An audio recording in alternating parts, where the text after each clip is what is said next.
সামাজিক যোগাযোগ মাধ্যমে বাংলাদেশ সেনাবাহিনীর প্রধান জেনারেল ওয়াকারুজ্জামানকে জড়িয়ে নির্বাচন পরিচালনা সংক্রান্ত নানা অপপ্রচার চালানো হচ্ছে। এসব মিথ্যা ও ভিত্তিহীন তথ্য থেকে সতর্ক থাকার জন্য সাধারণ জনগণের প্রতি আহ্বান জানিয়েছে সেনাবাহিনী।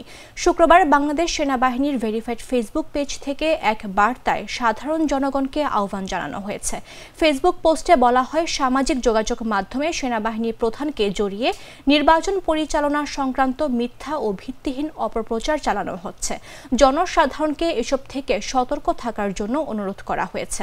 গত 19 জুন একই ধরনের প্রচারণার বিরুদ্ধে সতর্কতামূলক বিজ্ঞপ্তি প্রচার করা হয়েছিল। বেশি পাকা টমেটো আর সিক্রেট রেসিপির কম্বিনেশনে তৈরি প্রাউন সসের বস।